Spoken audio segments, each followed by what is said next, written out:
When taking skin fold measurements, these measurements are measured at standardized sites that must be precisely located using anatomical landmarks.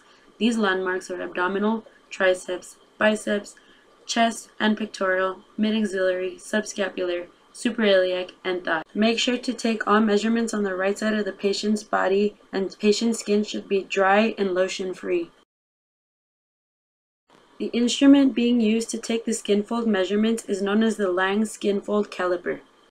Before taking any skin fold measurements, make sure that the caliper is calibrated by checking to see if it is at 0. Before taking your skin fold measurements, make sure to mark all measurements with a marker. Firmly grasp the skin fold 2 layers of skin and subcutaneous fat between the thumb and the index finger of your left hand, 1 centimeter above the site to be measured. To grasp the skin fold, place the thumb and the index finger about 3 inches apart on a line that is perpendicular to the long axis of the skin fold. Pull the skin fold up and away from the body. Keep the fold elevated while you take the measure. Keep pinching the fold with your left hand throughout the entire measure. Hold the caliper in your right hand with the dial facing up. Place the jaws of the calipers perpendicular to the fold 1 centimeter below fingers and halfway between the crest and the base of the fold. Release all pressure in the scissor grip while keeping the caliper perpendicular to the fold. Make sure to record the skin fold measurements to the nearest 0.5 millimeters about 1 to 2 seconds after releasing the scissor grip. Take the skin fold measures in rotational order in order to allow the time for the skin to regain its normal thickness. Once you have finished marking all the anatomical landmarks on the patient, now you are ready to start taking the measurements with the calipers.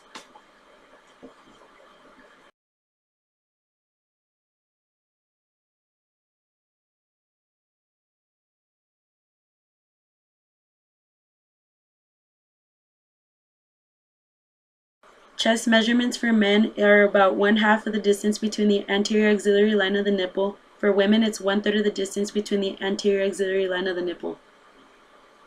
Measurements for the triceps: the vertical fold on the posterior midline of the upper arm is halfway between the acromion and the ulceron process, with the arm held freely to the side of the body. When measuring the subscapular, the diagonal fold is about 45-degree angle, which is about 1 to 2 centimeters below the inferior angle of the scapula. If you have trouble, make sure to have them bend the arm behind their back. The mid-axillary is the vertical fold on the mid-axillary line at the level of the xiphoid process of the sternum. An alternate method is a horizontal fold taken at the level of the xiphoid sternal border in the mid-axillary line. When measuring the suprailiac, the diagonal fold in the line with the natural angle of the iliac crest is taken in the anterior axillary line immediately superior to the iliac crest. When measuring the abdominal, it is a vertical fold 2 centimeters to the right side of the umbilicus. When measuring the thigh, the fold is vertical on the anterior midline of the thigh, midway between the proximal border of the patella and the inguinal crease.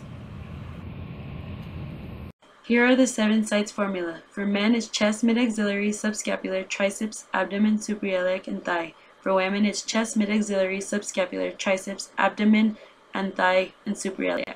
Here is the Borsky equation and the Siri equation for the body density.